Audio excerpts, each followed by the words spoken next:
तो देखो आज से स्टार्ट क्या होगा, समय और कार्य। ध्यान से समझियो, ठीक है ना। देखो समय का मतलब समझते हो ना, समय किसको कहते हैं, ठीक है। अब देखो कार्य, किसी काम को करना क्या कहलाता है, कार्य कहलाता है, ठीक है। अब इसमें क्या बोलता है मेरे भाई, सवाल डायरेक्ट इसमें जैसे है कि ए किसी कार्य को 12 दिन में कर रहा है और बी किसी कार्य को 60 डेज में कर रहा है, ठीक है। तो इसमें क्वेश्चन में ये बोलता है कि बताइए ए और बी मिलकर इस कार्य को कितने दिनों में करेंगे। ए किसी काम को 12 दिन में कर रहा है, बी अगर किसी काम को 60 दिन में कर रहा है उसी काम को, तो ए और बी मिलकर उसी कार्य को कितने दिनों में करेंगे, ठीक है। तो देखो इसका बनाने का बहुत सारा मेथड है, ठीक, लेकिन हम लोग जो मेन मेथड डालेंगे वो जानेंगे एलसीएम मेथड। कौन सा method, LCM method. LCM method करने का मतलब होता है कि जितना टाइम दिया हुआ रहेगा उस टाइम का एलसीएम लेंगे। कौन सा मेथड जानेंगे, एलसीएम मेथड। इसमें जितने लोग दिए हुए हैं, जितना समय में कार्य कर रहा है, वो सारे समय का क्या लेंगे, एलसीएम लेंगे, ठीक है। अब इसमें सबसे पहले तुमको हम ये बता रहे हैं कि इसमें कौन सा एफिशिएंसी आएगा, टोटल वर्क कैसे आएगा, ठीक है, ये बताएंगे सबसे पहले जानोगे। तो देखो सबसे पहले 12 और 60 का क्या लेंगे, एलसीएम लेंगे मेरे भाई, ठीक है। 12 और 60 का क्या ले लिए, एलसीएम लेंगे। 12 और 60 का एलसीएम कितना होगा, 60, ठीक। अब ये जो 60 निकल कर आया, 60 निकल कर जो आया, ये मेरा हो गया कार्य, जिस कार्य को करना है। कार्य कैसे निकाले समझ में आया, ये दोनों का एलसीएम निकाले तो आया 60 और यही 60 क्या आ गया, कार्य। इतने इसी कार्य को हमको करना है, 60 कार्य को, ठीक है।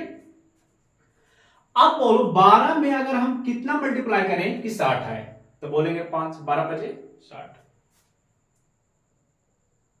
ठीक। 60 में कितना से मल्टीप्लाई करेंगे 60 आए, तो बोलेंगे 1 से मल्टीप्लाई करेंगे, ठीक? अब ये जो 5 और 1 आया ये है क्या, सबसे पहले जानिए कि 5 और 1 आया ये है क्या। तो मेरे भाई ये जो निकल कर आया ये आया आपका कार्य क्षमता, कार्य क्षमता, यानी आप में कार्य करने की कितनी क्षमता, एफिशिएंसी है, कार्य क्षमता।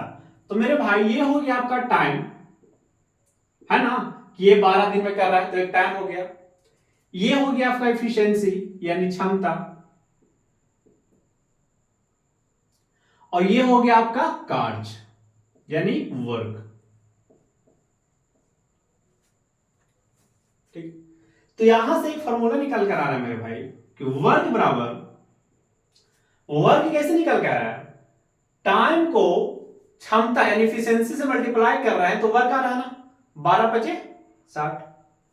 तो ये आ गया आपका टाइम इंटू इफिशियंसी, और इसी फॉर्मूले पे सारा क्वेश्चन सॉल्व होगा, ठीक। अब यहां पर एक और कॉन्सेप्ट जानते हैं, यहां पर कॉन्सेप्ट नंबर 2।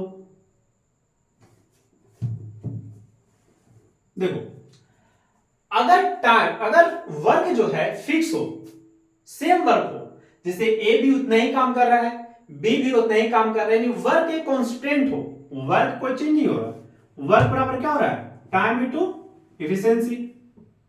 ध्यान से समझना, ठीक है ना। अगर ये कांस्टेंट, वर्क क्या है मेरे भाई, कांस्टेंट, वर्क में कोई चेंजिंग नहीं है, जितना ए को करना है उतना ही बी को करना है, ठीक। तो यहां पर निकाल के आता है कि टाइम इनवर्सली प्रोपोर्शनल क्या हो जाएगा, एफिशिएंसी का। ये थोड़ा लग रहा होगा ऑकवर्ड, ठीक है, लेकिन इसको हम थोड़ा बता देंगे, एग्जांपल से समझ जाएंगे, ठीक है ना। टाइम इनवर्सली प्रोपोर्शनल टू होता है एफिशिएंसी। यानी कहने का मतलब यह हुआ कि टाइम अगर ज्यादा लग रहा है, टाइम अगर ज्यादा लग रहा है तो इफिशियंसी क्या होगा, कम होगा। टाइम अगर ज्यादा लग रहा है इसका मतलब हुआ इफिशियंसी कम है, अगर टाइम कम लग रहा है तो इसका मतलब इफिशियंसी ज्यादा है। फॉर एग्जांपल देखो यहां पर इफिशियंसी यहां कितना है 5 है, टाइम कितना लग रहा है 12 दिन। इफिशियंसी यहां कितना है 1, टाइम यहां कितना लग रहा है 60 दिन। तो यहां पर तुम देख रहे हो जिसका एफिशिएंसी ज्यादा है टाइम कम लग रहा है, जिसका एफिशिएंसी कम है टाइम ज्यादा लग रहा है। गौर कर रहे हो ना इस बात को, जिसका एफिशिएंसी ज्यादा है टाइम कम लग रहा है, वही तो यहां पर बोल रहा है ना कि time inversely proportional to efficiency. यानी टाइम अगर ज्यादा, एफिशिएंसी अगर ज्यादा है तो टाइम कम लगेगा, एफिशिएंसी अगर कम है तो टाइम ज्यादा लगेगा। एफिशिएंसी ज्यादा है तो टाइम कम लग रहा है, एफिशिएंसी कम है तो टाइम ज्यादा लग रहा है। यहाँ पर उल्टा हो जा रहा है। तो इनवर्सली प्रोपोर्शनल है ना, इनवर्सली हुआ किस लिए, इनवर्सली हुआ किस लिए फिर, इनवर्सली का मतलब होता है कि अगर देखो ये भागा में है ना, अगर इसका मान बढ़ाते हैं हम, इफिशियंसी का मान बढ़ाते हैं, भागे में इफिशियंसी का मान बढ़ाते हैं तो ये मान तो छोटा होगा ना, यानी टाइम कमेगा। देखो फॉर एग्जांपल देखो 1/2 कर दिए, 1/3 कर दिए। अब बताओ तुम 1/2 बड़ा या 1/3 बड़ा, 1/2 बड़ा। तो यहां कम है ना तो टाइम ज्यादा है, ये ज्यादा आया ना, तुम ये 3 कर दिए यानी इफिशियंसी बढ़ा दिए तो टाइम कम गया ना। समझ में आया पॉइंट, इफिशियंसी ज्यादा टाइम कम, इफिशियंसी कम टाइम ज्यादा, ठीक है। और वहाँ पे है इफिशियंसी कम टाइम ज्यादा। हाँ देखो यहाँ पर इफिशियंसी है ना कम है, टाइम ज्यादा लग रहा है। हाँ। यानी जो जिसका क्षमता जो शक्तिशाली होगा, जो काम करने में ज्यादा मतलब क्या बोलते हैं एनर्जेटिक होगा तो कम समय में करेगा, जो सुस्त होगा वो ज्यादा समय लेगा। इसका मतलब यही हुआ। इफिशियंसी का मतलब क्या, एनर्जेटिक, एनर्जी, एनर्जी जिसका ज्यादा होगा उसका टाइम क्या लेगा, कम लेगा। एनर्जी इसको कम होगा तो टाइम ज्यादा वहाँ पे कहा है इफिशियंसी कम, हाँ तो टाइम इफिशियंसी ज्यादा है ना, ज्यादा है। हाँ, तो टाइम ज्यादा कम ले रहा है ना। टाइम कम है ना। अब देखो सवाल बोल रहा है क्या, अच्छा यहाँ पे इफिशियंसी कम है एक में, एफिशिएंसी कम है ना जी, हाँ तो टाइम टाइम ज्यादा दे रहा है ना। हाँ। अब सवाल बोल क्या रहा है मेरे में, तो सवाल बोल रहा है कि दोनों मिलकर इस कार्य को कितने समय में करेंगे, यानी समय पूछ रहा है, यानी दोनों मिलकर यानी टाइम ऑफ फेविंग। तो देखो वर्क बराबर हुआ क्या, टाइम गुना एफिशिएंसी हुआ ना, तो टाइम बराबर क्या होगा वर्क बटा एफिशिएंसी, टाइम बराबर क्या होगा वर्क बटा एफिशिएंसी होगा ना, ये बटा में जाएगा, क्लियर है। तो देखो यहां क्या हो जाएगा वर्क बटे इफिशियंसी। अब यहां पर माइंड में आएगा कि इफिशियंसी लेंगे किसका किसका, यहां पर 2 इफिशियंसी है, तो मेरे भाई पूछ रहा है कि दोनों मिलकर ना ए और बी मिलकर कितने समय में करेगा, तो इफिशियंसी भी दोनों कर लेंगे, ए और बी का लेंगे, यानी इफिशियंसी ऑफ ए और बी। टोटल वर्क कितना है बताओ 60, टोटल इफिशियंसी कितना हुआ 5 1 6, यानी 60 दिन में मतलब 10 दिन में करेंगे। यानी कह सकते हैं कि ए और बी मिलकर इस वर्क को 10 दिन में करेंगे।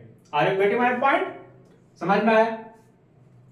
यानी सिंपल से बोल रहा है कि ए किसी काम को 12 दिन में कर रहा है, बी किसी काम को 60 दिन में कर रहा है, तो बताइए ए और बी मिलकर उस काम को कितने दिन में करेंगे। तो हमने क्या किया, सिंपल 12 और 60 का एलसीएम लिया, तो आ गया 60, ये 60 निकल कर मेरा टोटल वर्क निकल कर आया, ठीक है। अब बात आती है एफिशिएंसी निकालने की, तो 12 में हम कितना से मल्टीप्लाई करेंगे कि 60 आएगा, तो बोलेगा 5 से। अब 60 में कितना से मल्टीप्लाई करेंगे कि 60 आएगा, तो बोलेंगे 1 से, ठीक है। तो ये 5 1 जो है मेरे भाई वो क्या आगे निकल कर एफिशिएंसी निकल कर आया। और हम लोग क्या जानते हैं कि दोनों मिलकर कितने दिन में करेंगे, यानी निकालना है क्या टाइम ऑफ ए और बी मिलाकर, तो टोटल वर्क कितना हुआ 60 और इन दोनों का एफिशिएंसी 6, 60 को 6 से भागा देंगे 10 दिन में, यानी 10 दिन में क्या करेंगे दोनों मिलकर करेंगे बंदों को। समझ में आया।